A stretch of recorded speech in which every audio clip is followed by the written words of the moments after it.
We're going to remember Hayden Fry. I think of a Hayden Fry every day of my life. This is great to be a Hawkeye. That's why we're at FRYfest, and we've got some real big-time Hawkeyes up for you. But right now, ladies and gentlemen, I'm going to introduce to you Mr. Mitch Fick from KGAN Television. We'll save the applause for these 6 gentlemen here. Thanks so much. Welcome to FRYfest. 15 years of this. How cool is it? I'm sure a lot of you show hands just here. How many have been here every FRYfest? Yeah.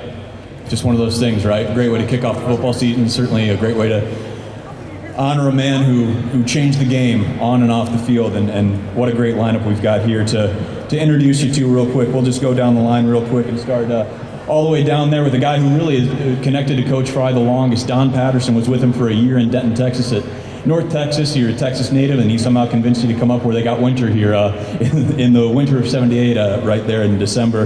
A fantastic coach in his own right, 2 Gateway titles at Western Illinois, and again, has known Hayden knew him for as long as anybody here on the docket. Phil Haddy, a guy I've worked with a little bit, just being a member of the media, and if any media members have probably seen him on some camera shots here and there. A College Sports Communicators Hall of Fame member just in the last few years. A Cedar Rapidian like myself, a Wash High School grad. Was with the athletic department for a long time, 1971 to 2012 in a number of different positions. Took over for George Wine as SID, and certainly fantastic to have Phil up here. He's got stories as well. Dan McCarney, Iowa City's own. A City High grad, a Little Hawk. We got any Little Hawks here? A captain in '74, one of Hayden's first assistants, was there for a decade, and then Barry got a job in Madison, and he needed a DC, so Dan goes up there, and then of course moved to Ames and had a heck of a run there in Ames, leading the Cyclones to some unprecedented heights that they hadn't been to, and then because life's a little like poetry, he goes to Denton himself and has a stint there in North Texas. Great to have Coach McCarney back home. We got Jerry DeVries, talk about a guy who's played for some legends, Appleton Parkersburg, and everything he did up there for Coach Ed Thomas. 3-time All-Big Ten performer, was a senior for Coach Fry's final season, and some great stories about the end of the road I'm sure he's going to have for us there.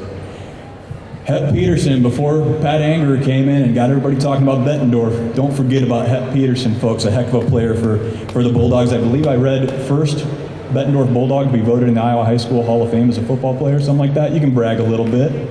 Putting Bettendorf on the map there. 81 to 85, co-captain in 85, first team All-Big Ten, part of some of the greatest teams in the history of this program. That's certainly saying something. Last but certainly not least, Jim Molini, who was kind of the bridge in there from 76 to 79, saw Coach Fry come in after playing for Coach Cummings, a Nebraska native who made the right decision to head east. We appreciate that, certainly, Jim. And I've got a question for you later as we get deeper in the panel about an I-Club meeting in Tama County. I read a story about you and Hayden, and I think that might already be bringing up some memories. But speaking of memories, having worked for KGAN, we've been doing this thing since 1953. We've got a deep archive system, so I want to direct everybody's attention up here to the video board. We're going to take a trip back to 1978, that December of 1978. We found our report from the initial press conference of Hayden Fry being introduced in Iowa City, and super fun to hear how it was portrayed, how it was written. So take a listen to those words, and let's take it back to the past from almost 46 years ago. Hayden Fry has made a career of turning losers into winners. He did it at SMU, then again the last 6 years at North Texas State.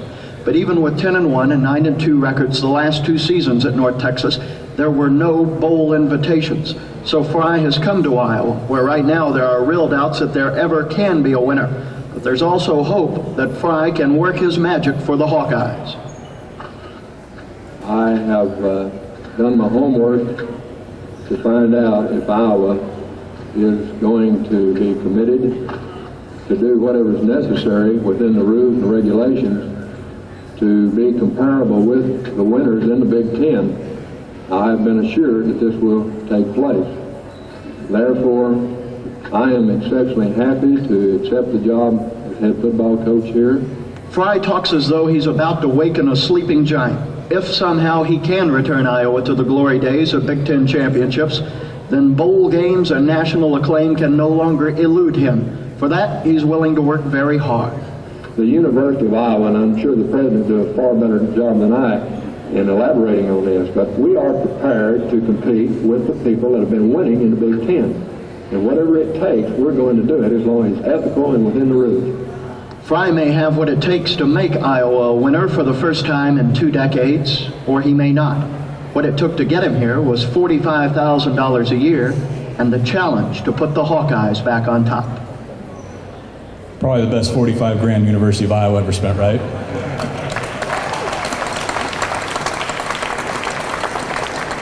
I get chills when I hear that reporter say Fry speaks as if he's about to waken a sleeping giant, because it didn't take long, right? Well, Jim, you were here in '78 and part of that first class with him. What were your first thoughts when Coach Fry took the podium and spoke like that and had a whole new direction for a program that you crossed enemy lines, so to speak, to come from Nebraska to Iowa to play for? Well, when Coach Fry came in, he had a very sense of what he wanted to get done. I mean, he had it laid out exactly how we were supposed to act, how we were supposed to dress, what we were doing on the field, what we were doing off the field, and very impressive. And the coaches he had that he brought with him, plus the ones he hired when he was here with Barry Alvarez, Dan McCarney, unbelievable coaches. We'll just go down the line, Hap, if you want to go. Just first impressions of Hayden whenever you first met him. I would say that Coach Fry was probably the consummate professional. I mean, he was always positive around his players, always coaching, everything like that. But I know that these guys, Coach Patterson, Coach McCarney, he really held those guys accountable for, our play. And so thanks, guys, for taking the heat for us. But he was an amazing motivator, a great visionary.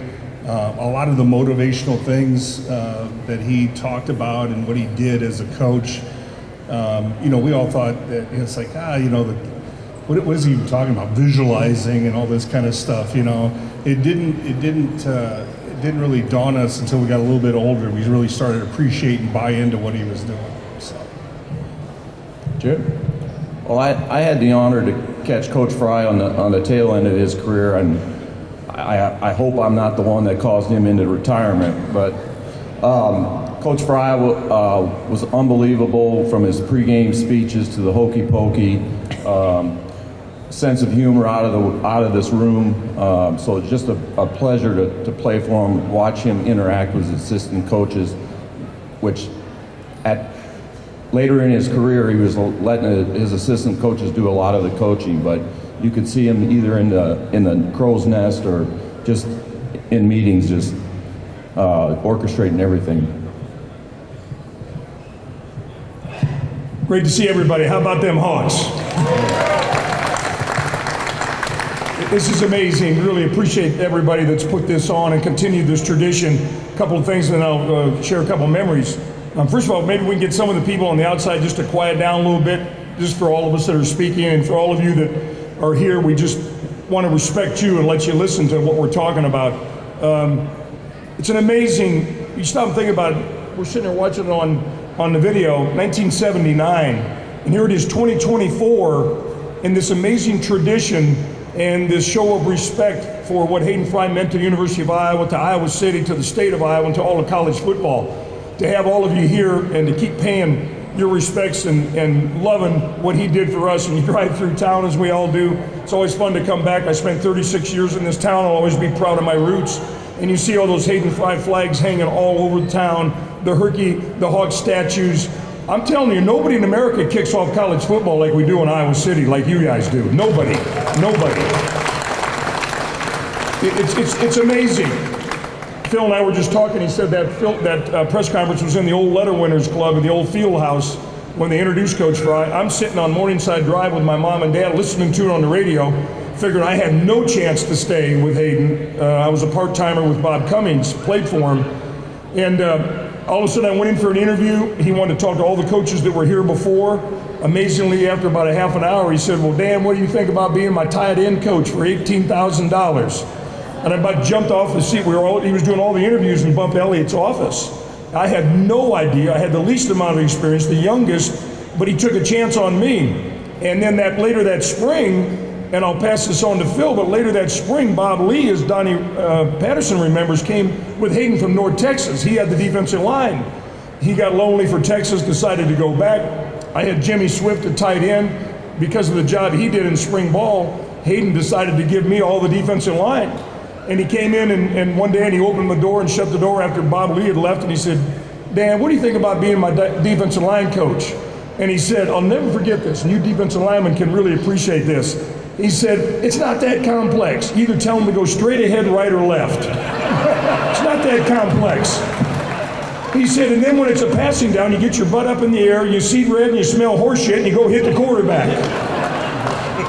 Like it was yesterday. I said, gotcha, coach, I'll take that job as a defensive line coach. And the rest is history, as they say. Great to be back. Thanks a lot, everybody.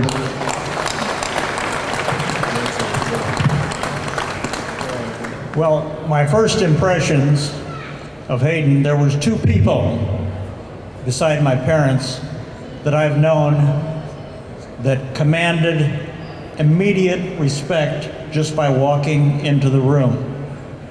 One was Forrest Evashevsky, and the one thing I'll say about Evie was I didn't have to work for him, so that from what I'm told, that was the good thing. I just knew him as a friend, and he walked in, and that's the way it was.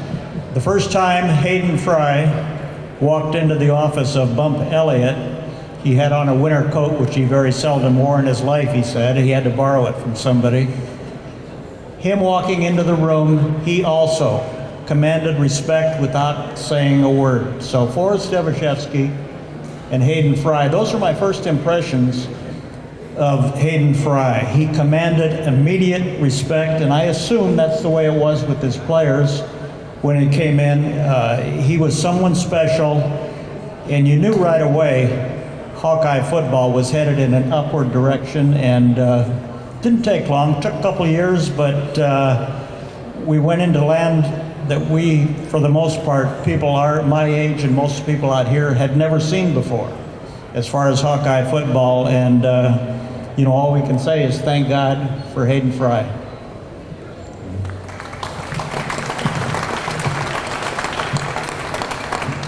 I want to take you back to the fall of '78, my one and only year in North Texas. We lost 2 games that year. We lost a 3-point game at the University of Texas. They're pretty good, as you know. And we played both Mississippi State and Oklahoma State. We beat one, we lost to the other. I can't remember which one. But we had 2 losses on the season, and yet we could not get to a bowl game, simply because we couldn't sell enough tickets. That's when Hayden said, we have to go somewhere else. There were 3 options. One obviously was Iowa. The other 2 were University of Mississippi, which had a good program, and also Oklahoma State. I do remember as we went around the table, Bill Brazier had this to say. Some of you know Bill. He said, well, all I know is this. You win at Iowa and you only go to the best damn bowl game there is. I'm voting for Iowa. And I think that swung the vote quite a bit.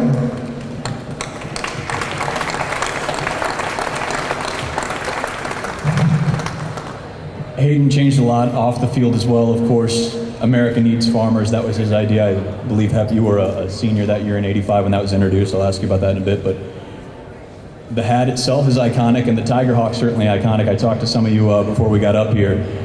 What were your memories of those of you that were within the program or around the program, the logo change, and what a stark turn that was, and what it's meant to now be, again, one of the most iconic logos in all of sports? I remember Wright Thompson wrote a great story about Coach Gable a few years back and talked about a guy who traveled overseas and saw a Tiger Hawk and said the only English word he knew as he pointed at that and said Gable.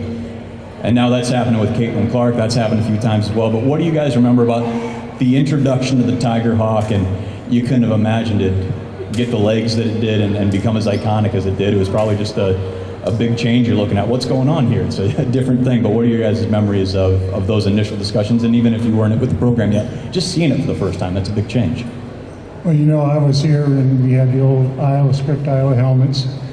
And when Hayden came into a team meeting, he goes to us, he says, we're changing everything about us. We're going to become winners, so we're going to look like winners. And one of the things he said was we're going to style our uniforms after the Pittsburgh Steelers, who were Super Bowl champs at the time, with the black helmets. And then he came up with the Tiger Hawk, and we're just saying, you know, very iconic as far as players are going. This is great. This will be our emblem for us. And that's the way it all started with us. He says, we want to be winners. We're going to look like winners. Yeah, it was definitely a feeling of a new regime. Things are definitely, you know, I wasn't here. I wasn't here when Mo was here in the transition or anything, but I grew up around it. Used to come to Iowa games. My dad would always say, "Hey, let's go to a Hawk game and we'll see some good football." And I'm like, "Which team we watching?" He's, "Oh yeah, Michigan's in town this week," you know, or something like that. But it was definitely a new era. And for a player, it was cool. It was very iconic, and it really set us apart in terms of, you know, things are going to be different. Well, the Tiger Hawk was obviously established when I was playing here, but as a player, I don't think you can be more proud of playing for a university, that Tiger Hawk, and the man that made it, and Coach Fry. Brings up a lot of great memories. I was talking to Dave Brown and Jimmy and Hap and Jared, and we were outside. Some of the best that ever pulled on a uniform here at the University of Iowa was Hawkeyes in the defensive line. Anyway, the first staff meeting, I'll never forget it. Coach Fry came in, he set down a t-shirt, he set down a hat, he set down a deck of cards, he set down a sweatshirt, and he had the new Tiger Hawk on it. And we're looking at it going, what the hell is this? And what is this in a staff meeting? And he set it down the end of the table and he said, this is the new logo, this is the new look, this is the future of the Iowa Hawkeyes. We're going to make people around the country recognize and respect this logo. And in your spare time, if you can sell some of these things on your own, you can make some money. True story. Donnie, remember, and we're sitting there, we're thinking, well, listen, we're already working 17-hour days. How the hell are we going to sell any of this stuff? We got no time for that. But the rest is history, as we say, when you put it on and you see it around the country and you see it anywhere and everywhere. It's one of the most recognizable logos, as Mitch said, around the country. And then I'll mention another one. This is another quick story, but it's a true story. Donnie, remember I was recruiting Reggie Roby out of Waterloo East High School. And early offers really weren't made. There weren't that many early offers back then, and when Reggie was coming out. But I'd heard a lot of great things about him. Hayden sent me to his first game. It was Waterloo East at Marshalltown High School. The opening kickoff of the game. Oh yeah, Bobcats, Marshalltown Bobcats, there you go. It's in Marshalltown. On the opening kickoff of the high school season, Reggie kicked off, and he hit the uprights on the field on the kickoff. And I'm going, I think this guy's pretty special. Long story short, we ended up evaluating him, recruiting him, knew he was going to be really important. Little did we know that he would be one of the most important guys to ever help us turn around this program after 20 years of losing. And it comes down to Iowa and Wisconsin. He had a number of offers, came down to those two schools. I'm at the Ramada Inn with Hayden Fry the night before signing in Waterloo, Iowa. He's either going to come to Iowa or go to Wisconsin, one of those two. There's no cell phones. He's going to call me at the front desk of the Ramada Inn at midnight the night before signing and tell me he's either coming to Iowa or he's going to Wisconsin. Hayden and I are having a cold beer, having a sandwich in the bar in there, and sitting there on pins and needles. And I'm thinking to myself, even though I didn't say it, I'm either going to get a raise or I'm going to get my ass fired over this one now. We get Reggie, I'm going to get a raise. I lose this guy, I may be in trouble. I might be looking for a job. At midnight, I get a call to the front desk. I go up there. The lady says, it's for Dan McCarney. I came out there and took the call, and I go, hello. Reggie goes, Coach Mack. I said, yeah. He says, I got some bad news for you. And he waited. He says, I'm going to be a Hawkeye. So I'm going crazy. Hayden I run into the bar in a restaurant. I scream and yell, and he's a Hawkeye, Coach. He's a Hawkeye. He's got some Tiger Hawk boots that somebody had just given him that week. And he's standing up dancing in circles with those Tiger Hawk boots on. I'll never forget it. One of the great memories I have with that Tiger Hawk when we ended up getting Reggie. But anyway, it's great to see it all around. Everywhere you go in the state of Iowa, and especially in Iowa City, seeing that Tiger Hawk.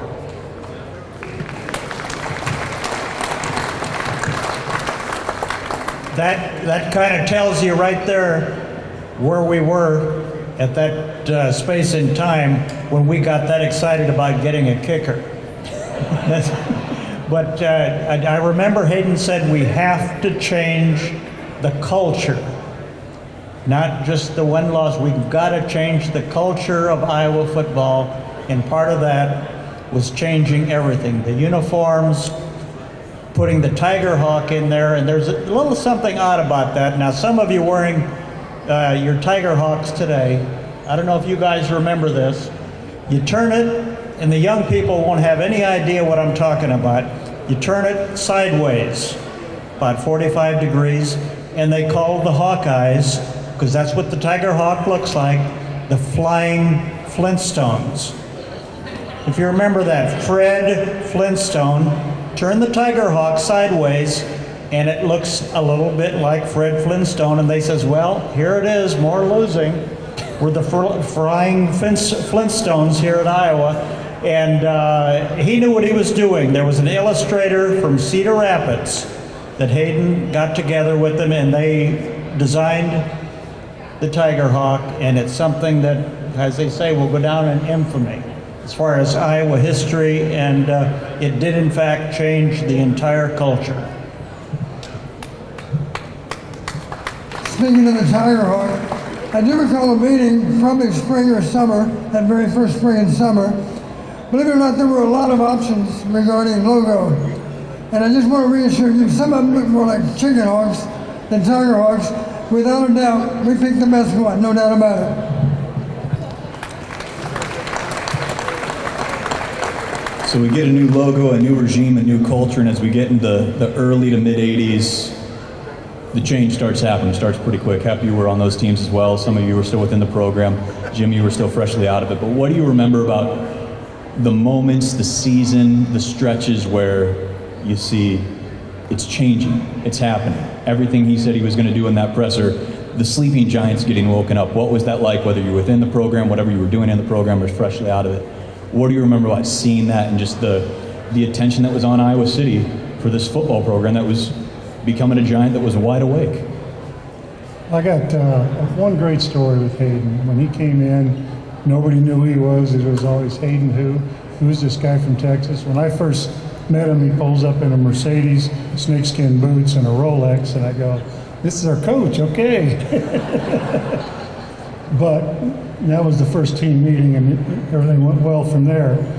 And sports information director at the time said, maybe we should go with Hayden to some of the I-Club meetings. So I ended up going to Tame I-Club with Hayden. And everybody knows Tame, it's a good town, they like to have a good time. So we're sitting there, and they introduce Hayden to walk up to the podium to speak, and I'm following behind him. All of a sudden, out of the crowd comes a biscuit, hits him right in the head. And he goes, Jimmy, we'll fight our way in, we'll fight our way out. So he gets up there, and he gives a speech, and of course, he's got the whole place in the palm of his hand by the time it's all over. And he goes to me afterwards, he says, Jimmy, we got to go find the guy that threw the biscuit. You know, I in practice, a lick with him, didn't know him very well. So I said, whatever the coach needs, if he needs me to beat this guy up, I'll do it. I want to start. So he goes over to the guy, and he meets the guy, and he goes, sir, we love your passion, you just got to redirect it a little bit. And the moral of that story, he ended up becoming friends with the guy, and years later, he ended up going to the guy's funeral. That's how the kind of guy Hayden Fry was.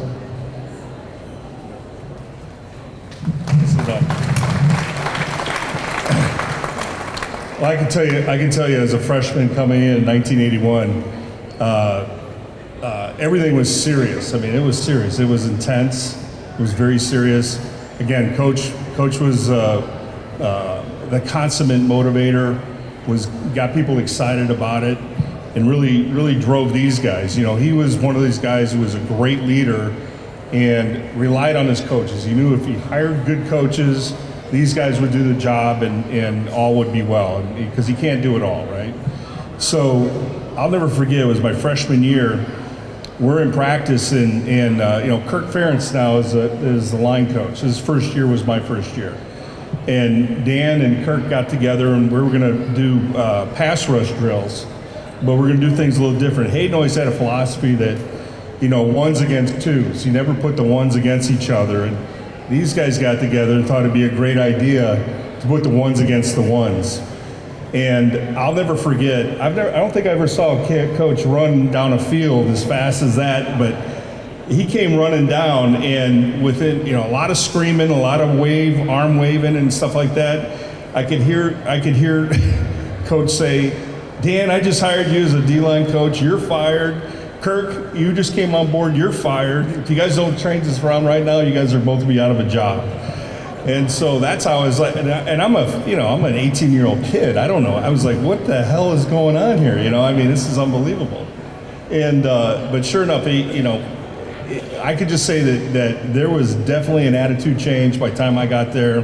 Things were very serious, very businesslike. When you went to practice, you get your work done, work hard. There was no loafing, anything. And all I know is if we love Coach Mack and everything, and we worked our ass off just to make sure that Coach didn't get fired. So.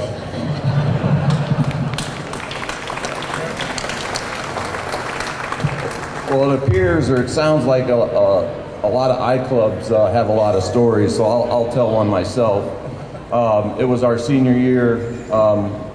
We took a small plane over to Des Moines, just for time's sake. I believe I'm correct in this story. And we're coming back, and there's some weather, and cool Coach Fry, he's sitting back in his airplane, and I'm like, I've got my hands clenched against the seat, and he looks over, he goes, now Jared, when it's your time, it's your time. I'm like, I don't know, Coach, I don't like this, but he was a cool customer. That was amazing, the transition, the transformation, and I'll never forget that first game, and many of you probably were there. We played Lee Corso, University of Indiana. Donnie remembers it well, Phil does, obviously. Tremendous game, hell of a game. We're ahead, we lead almost the entire game. Last play of the game, they run an out and up on Mario Pace, our corner from Ohio, and unfortunately Mario covered the out, and he didn't cover the out and up. And they got behind us, scored, won. We didn't know how to win. It was the progression, it was the transformation, it was the transition about learning how to go from losing for 20 years, no bowl games, no winning seasons, and teaching everybody how to win. I'll never forget one of those first staff meetings. Hayden had said to all of us in the staff meeting, Donnie, don't you ever forget where your loyalty lies. I knew he was talking to me and Bernie because Bernie and I were retained. We loved the place, it's our alma mater, we gave everything we had, but we were new to his staff.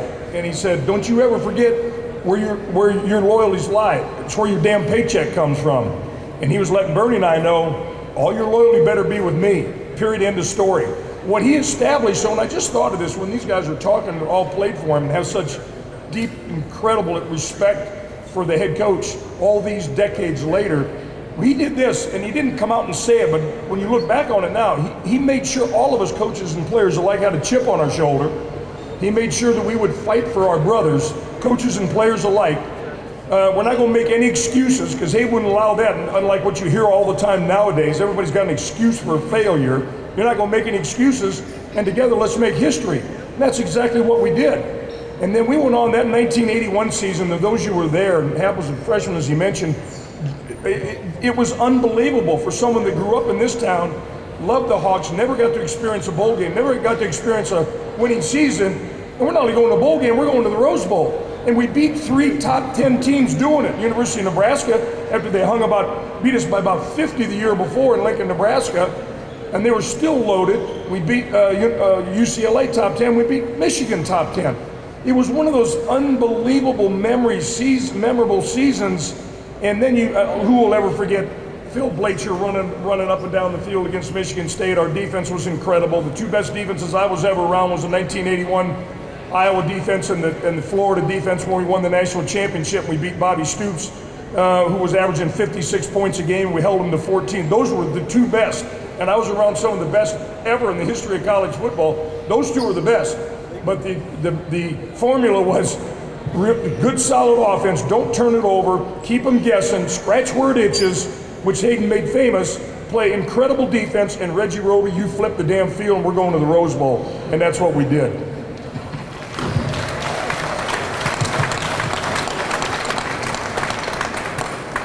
You know, a lot of people don't realize it, but Dan McCarney, you know our big rivalry, Iowa State, hardly ever lost to Iowa State.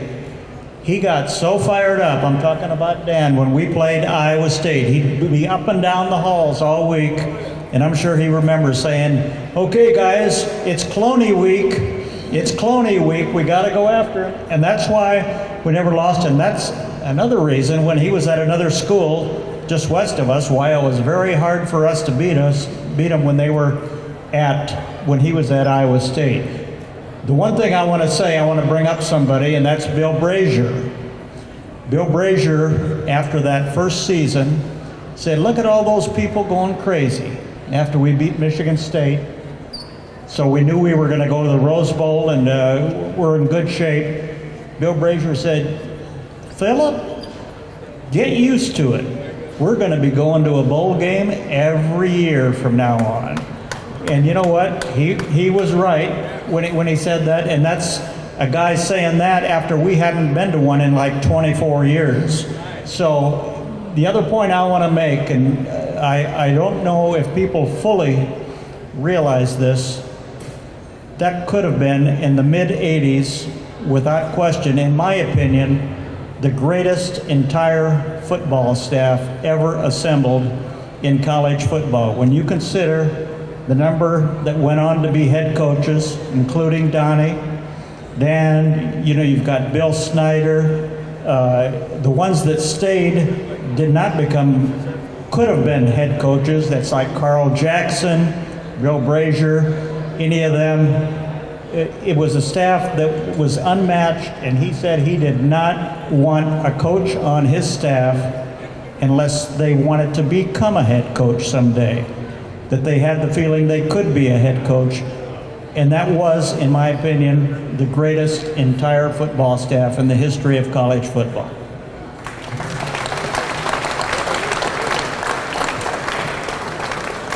You know, Hayden earned a reputation for being a great motivator, and that really is true.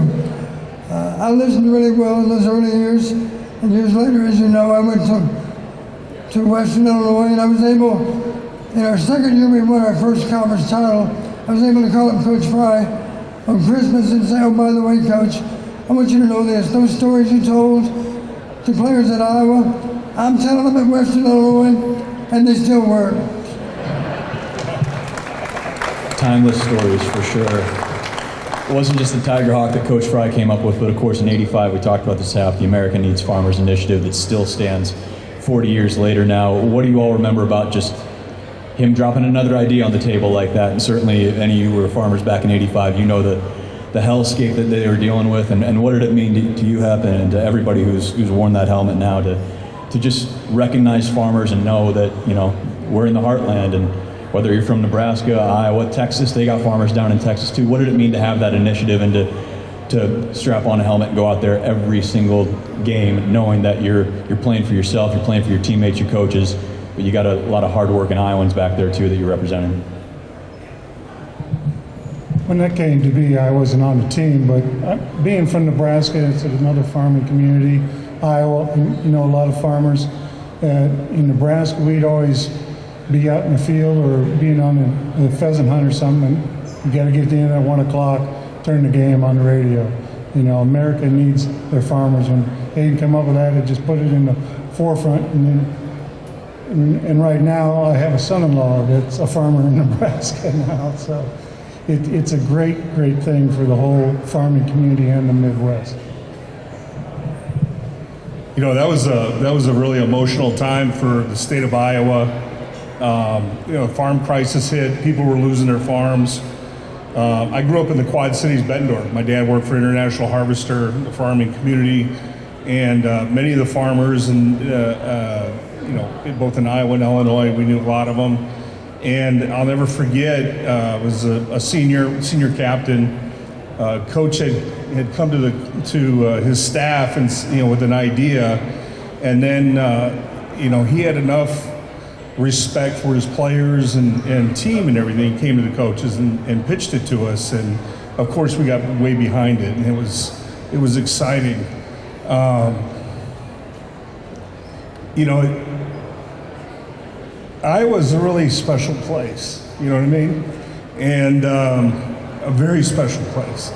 And for him to honor the core and the heart of this state like that, it was pretty emotional. I still get emotional about it because it affected my family as well. But it gave us an opportunity to really honor the people in the state and what we're all about. And it was fantastic. Great idea. Again, a great marketeer, a great leader, amazing guy. And really, Hap, that's what it's all about. I mean, that's what it's all about. You can see the emotion, you can feel the emotion. As a young man growing up in a farming family, listening to the Hawks on the radio, working the fields with my dad. Hard work is what this state is about. It's what Coach Fry's about. It's what this program's about, and A&F just captures it all.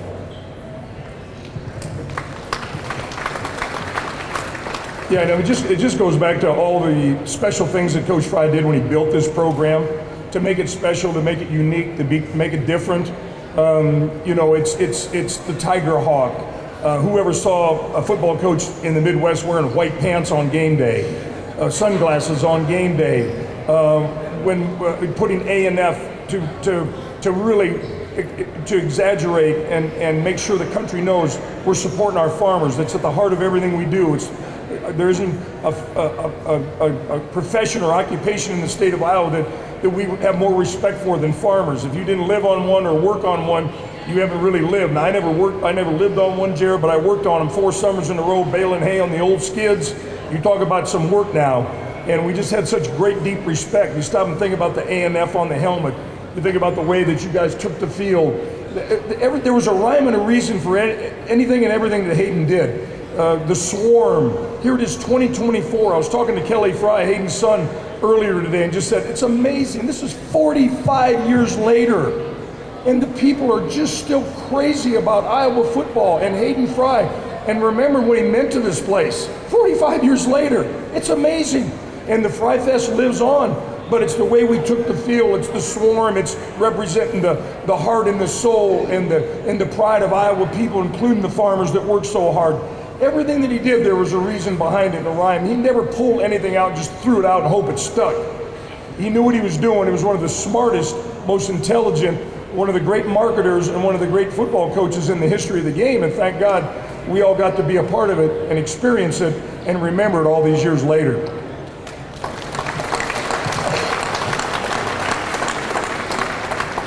Exactly what Dan said.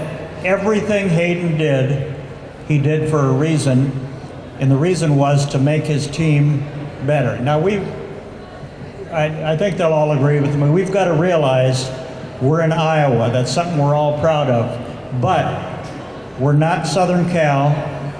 We're not Michigan. We're not Ohio State. We're not Alabama. It takes something special for us to win 9, 10, 11 games a year against teams just like that. And that's one of the things about A&F. We're Iowans. We're all proud of it. Everybody loves to be a Hawkeye. We filled up our stadium when we were winning 1 and 2 and 3 games a year. That's one of the reasons that Hayden came to Iowa.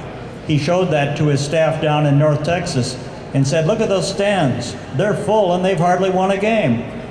So look what we could do if we went up there. And he, in fact, did that. Now think about this. We've got A&F. Just about everybody in the country know what that means. America needs farmers. That's a great tradition for Iowa. And that shows you where we're at. What's the other great tradition that everybody knows about now? And that's waving to the children at the hospital. So Iowa, in their football program, it tells you a little bit where we're at as far as being Iowans in the heart.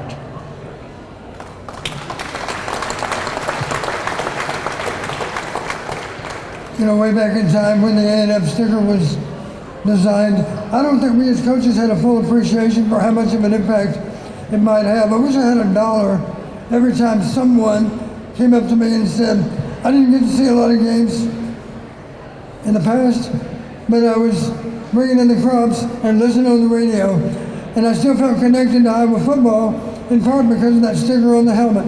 America does need farmers. And certainly thank to all the farmers out here.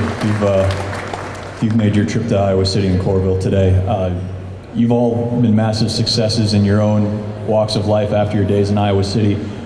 What's the one or two major tenets of what you learned from Coach Fry that's helped build your success professionally and personally as you've moved on from your days in Iowa City, carrying his tutelage along with you?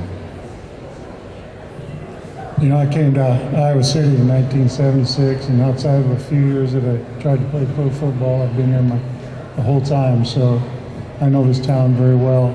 I had a construction company in town, and I try to treat my workers the same way that Hayden treated us, is, you know, be on time, be ready to work, and do it the right way. And it worked for me throughout my whole business life and my friendships, and it's amazing the number of ex-players that are from around the country that still live in the Iowa City, Cedar Rapids area, and we all get together. Hap and I and a few others around here have started, it's called the Iowa Football Club, and it's ex-players, ex-coaches, trainers, and the like, and we got over 500 members, and we communicate with each other. We have a tailgate over there where everybody can get together, and it's still a big brotherhood. Yeah, I've been in business a long time. Good job. Give him a clap.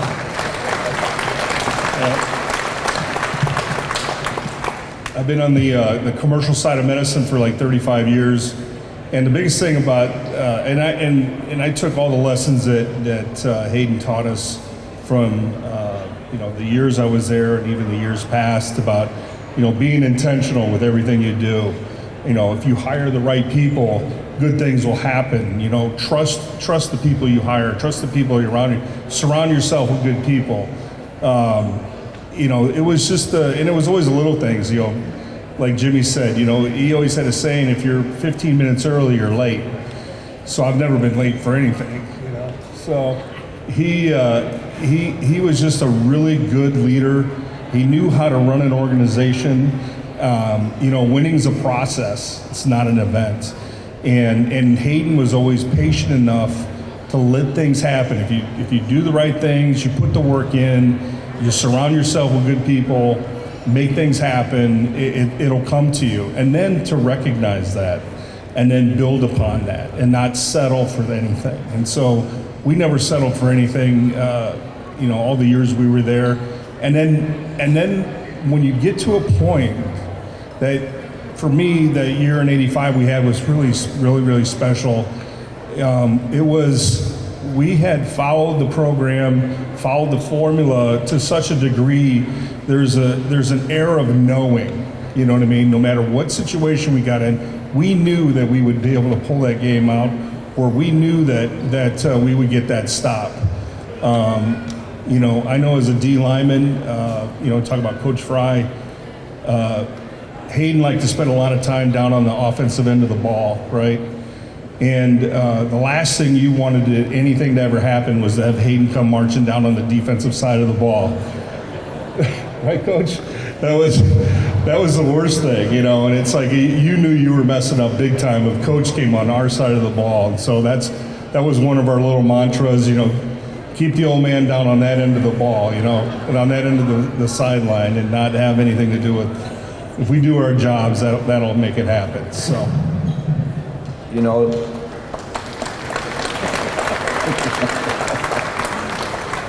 we could probably talk to any player and every coach, and they're all going to have a very similar answer, because Coach Fry was the ultimate constant. You talk about hard work.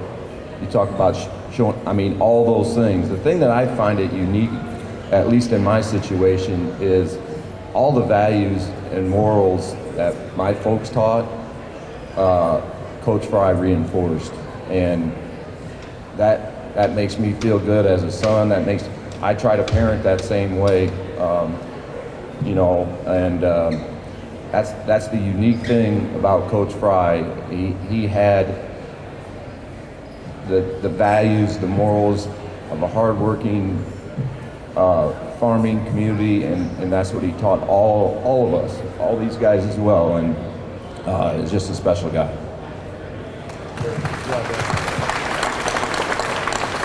Just to take off on Hap's mention about the coach coming down the sidelines, we checked every time. This is a true story now. All those years we were together, we had a guy named Ronnie Stang, our phones guy, on the sideline, and before every game, the defensive coaches made sure, double check, triple check, that Coach Fry was not hooked up to the defensive coaches on game day.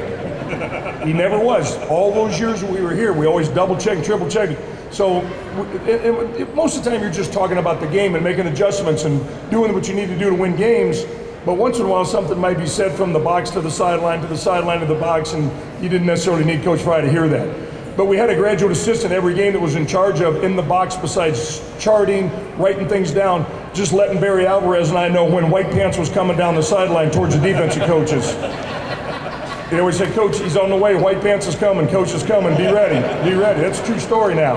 We always knew when Coach was coming, we must have screwed up. There's so many amazing things that you learn, and there wasn't a game that I coached in after I left Iowa. I was here for 2 decades as a player and coach, 36 years in Iowa City, but there wasn't a game I ever coached in as an assistant, as a coordinator, as a head coach, that I didn't think at some time during that game or preparation for the game that week, what would Coach Fry do? It's amazing the impact all these guys, these players are talking about, and Donnie and Phil and all of us that were so impacted and enhanced, our lives were so enhanced by Coach Fry and what he did. Never, ever, ever did I ever do anything again without referring back and thinking about how would he handle it? How would one of the best that ever coached this game handle it? And you know, we all go through life, we get so busy and everybody's going 100 miles an hour, and sometimes it's just nice to stop and think about someone that's had such an impact on all of us, and that's why it's so impressive to see this room jam-packed. Kinnick will be packed again tomorrow. We all know we're supporting the Hawkeyes, and by the way, I didn't talk to Kirk, but I did tell him I don't want to know anything about what happened. I don't care about anything that happened. What I'm telling you is there's never been a coach that's had more integrity or character than Kirk Ferentz when you take the field at Iowa, no question. So that might be a little elephant in the room right now. Let's clear that up. There isn't anybody in the world we'd rather have leading the Hawks than Kirk Ferentz. But I'll never forget this, a couple of things that you really take with you. I heard this years and years and years ago, and boy, it did apply to Hayden Fry. There was a study done where thousands of people near death in their latter stages of life were asked, what was the biggest regret that you might have had in life? And the majority of the people said, it was not having the courage to do what I wanted to do or what I thought was right. And you stop and think about Hayden Fry, and you talk about having the courage to do what's right and be the guy that could mean so much and impact all of our lives all these years later. It's pretty amazing. And all of us, we all know eventually we're gonna die. Let's put that off as long as we can. But not everybody really lives. Hayden Fry really lived, and he changed our lives. He impacted our lives, and he'll continue to impact the University of Iowa, and especially University of Iowa football, long after we're all gone. And that's one of the most amazing things that I've ever been a part of.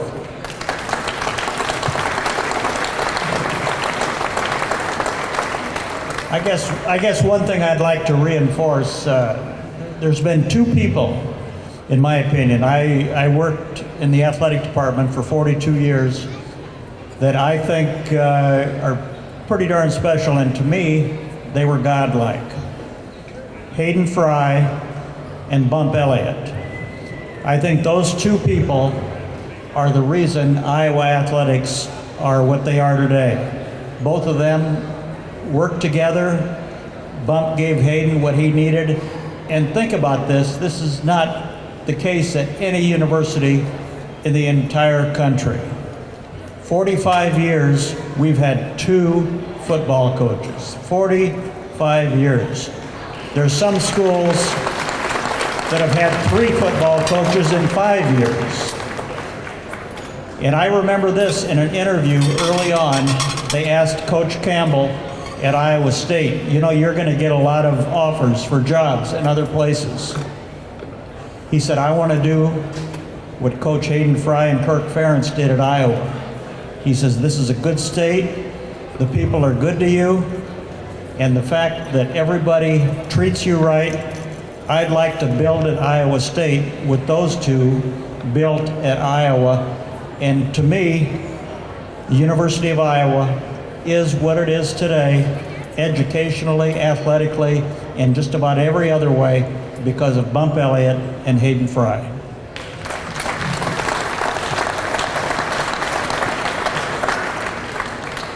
You know, one of the things that made Coach Fry such an amazing coach was his ability to think outside the box. Let me give you an example, a specific example. It's sometime mid-90s maybe. It's a Friday afternoon, we're playing Indiana in Kinnick the next day. He drops by the conference room. I'm scripting from the walkthrough practice that day. He asked me a simple question. He said, "You got any problems?" I said, "No, Coach, we're in good shape. I'm almost done with the scripts." And he said, next question was, "Do you have any regrets?" Meaning regrets about the game plan for Indiana. And I said, "Yeah, no, I do have one regret, Coach." He said, "What's that?" And I said, "Well, we have a play that's not in, and it should be in, except it's my fault. I didn't give it the proper time and preparation, so we haven't practiced it." He said, "Well, can you draw it up on the board?" I said, "Sure." I drew it up. He liked it. And he said, "Well, can we walk through it this afternoon? This is the day before the game." I said, "Yeah, I suppose we can." He said, "Let's walk through it, and if you feel confident that they can execute the play, we may run it anyway." The next day, it went for 55 yards. It was the longest play of the day, and we never practiced at full speed. That's a true story. Real quick in these final few minutes before we hit 2 o'clock, we'll go down the line. What to you is the quintessential Hayden Fry game? Whether it's one you played in, one you watched, one you remembered, what is the game that your mind immediately goes to when you think of Coach Fry? Well, this isn't a game, but it was a practice. And this goes back to Reggie Roby. And Reggie is a punter, phenomenal punter. But people don't realize he was a phenomenal athlete too. And when he came to Iowa, he tried to talk Hayden into to play tight end. So Hayden says, "Come on down, we'll go down to first team defenses down here, we'll let you play tight end." Well, he came across the middle and he kind of ran into me, or no, I think I ran into him, and he came up looking out his ear hole, and Hayden says, "Son, you just go back and practice kicking a little more. We don't need you at tight end." I mean,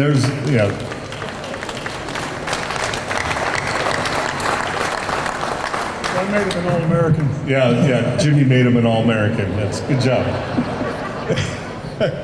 I mean, there's so many stories and examples. I mean, things that pop in my head is, my year '85, number 1 versus number 2 playing Michigan at home. A game. It's fantastic. I hate the Wolverines. That was a fantastic game. But Hayden was always the guy, the mind guy. You know what I mean? He, the whole pink locker room thing, and how frustrated guys like Schembeck and he tried getting those guys' heads all the time. And I think it was that game. It was a Michigan game, and our punter, it wasn't Reggie at the time. It was afterwards, and our punter was struggling, and Bo made a comment to him about he'd go up and say, "Hey, hey, Bo, you got any more gum?" And he'd hand him the pack to take, and he thought he'd put the package in his pocket. You know what I mean? He'd steal Bo's gum, and then Bo would make a comment about the fact that our punter isn't punting very well, and Hayden would just look at him and says, "Yeah, well, we're not planning on punting very much today anyway." So that's a quintessential Hayden Fry. He jumps in your head and he just rattles around in there. You know what I mean? So whether good, bad, or indifferent, but it was one of those things where you always were very appreciative and proud to have him on your side. So that's what I remember most about Coach Fry.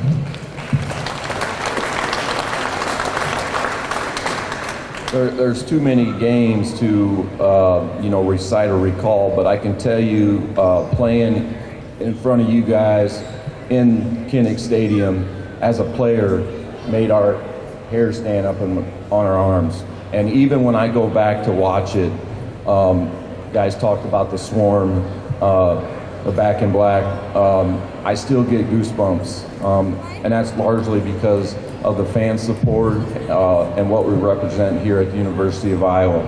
I do remember one game, and this will tell you a little bit about Coach Fry, and it was more about football. We were down at the Alamo Bowl, and the Mitchell family had a tragic accident where we lost his mom. And you know, you could take that a few different ways, but he got the team, and he's like, you know what? We're gonna strip it.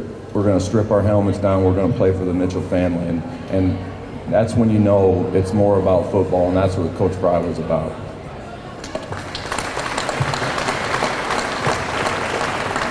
Great story. It's impossible to pick out a game. It really is. There are just too many memories, too unbelievable. But who will ever forget, I mentioned it earlier, but who will ever forget after 2 decades of losing, Bud Supple and Supple's Flowers, great family friend of ours, he anticipated that Ohio State was going to beat Michigan's ass up in Ann Arbor, and he went ahead and ordered out dozens and dozens and dozens of roses, so that if that happened, which was an upset when Art Schleister scored the touchdown and went ahead and Father Bob announced it on the microphone in Kitty Stadium, that all we had to do was finish the deal and win that game, and we're going to Pasadena. And late in the game, I'll never forget looking up, you're trying to still coach a game and finish it out, and here comes all the roses from the press box to the fans. It was something I'll never, ever forget, ever. And when Hap mentioned that number 1 and number 2, we're talking about Iowa City, Iowa. We're not talking about Alabama. We're not talking about at USC. We're not talking about at Penn State. We're not talking about at Texas. We're talking about Iowa City, Iowa, that rose to those heights that the entire country is watching number 1 Iowa against number 2 Michigan. And to win that game the way that we did, it was incredible. Those were 2 phenomenal defenses that day. That was one of the most violent games I ever watched from the sidelines, Donnie, that day, just watching the hits and the collisions. Who will ever forget that? And then one other one I'll mention, because it meant so much to Coach Fry, when we went and played in that Freedom Bowl, Coach was such a great psychologist. He kept the pressure off the players. Even though Donnie knew as much or better than I did, because he came with him from Texas, and Donnie did such a great job of recalling that. He wanted to win so bad, he wanted to beat them so bad, but he kept the pressure off the players. He just let us know, make sure your players are ready to go, or somebody I'll be interviewing somebody for your job on Monday. And Chuck came out and threw 6 touchdown passes. I think we forced 5 turnovers on defense in the driving rain, and that was one of the classic great victories that I was ever a part of, because he beat Texas, and to see him dance in that locker room afterwards, I don't know his feet were ever that high off the ground ever. Those were some great victories for us.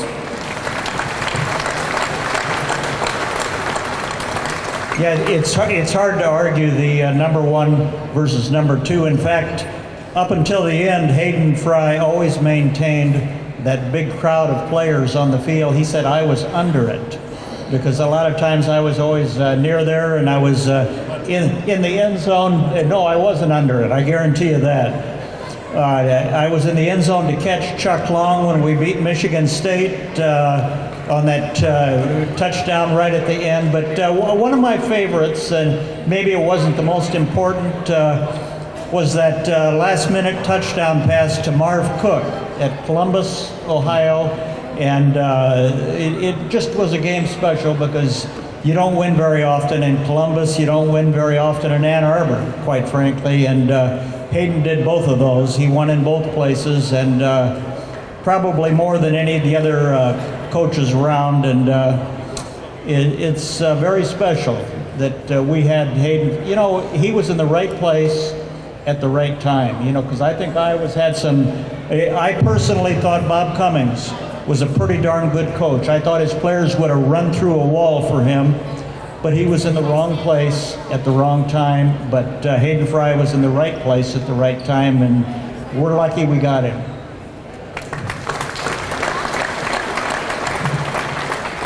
You know, people have asked me a lot through the years, what's the best play calling that Hayden ever did? What one play stands out in your mind? And truthfully, it's not an offensive play. It's a play involving the kicking game, and I'll go back and tell you about it now. We had a lot of trouble with Illinois' defense back in the early 90s, late 80s, early 90s. Great defense led by Lou Tepper. And later in life, I coached with Lou Tepper at the University of Buffalo. He was a great coach, no doubt about it. And we're getting ready to play Illinois the next fall. We've had trouble with them. So what do you think we're doing in March of the previous spring? we're working on Illinois in March for a game that's going to be in October, or maybe November, I can't recall. Anyway, I'll take you back to the game. I believe it's 1990. We're playing at Illinois. It was a showdown for the Big Ten title. And that day we went on the field. In the 3 weeks previous, they had given up 1 touchdown and 42 possessions. They covered 3 games. 1 touchdown in 3 games. That day, we scored 4 touchdowns on the first 4 possessions. Some of you remember that. They had a good offense too. I think at the time we were ahead 28-14. I think. Don't quote me on the score. I do know we had 28. So now on our 5th possession, we're driving down the field again, and Illinois stops us. And now we got 4th down. And now we send our place kicker on the field for a fake field goal for another touchdown. Matt Whitaker, Jim Hartland and Matt Whitaker, we beat them, but it was a struggle. It was 54-35 or something. So we had to keep scoring. Hayden knew that. 28 is not nearly enough. Let's pass on 3 and go for 6. We went like 3 minutes long, and I don't think anybody's complaining. Please, one more time, a round of applause for this incredible panel of members of Hayden Fry.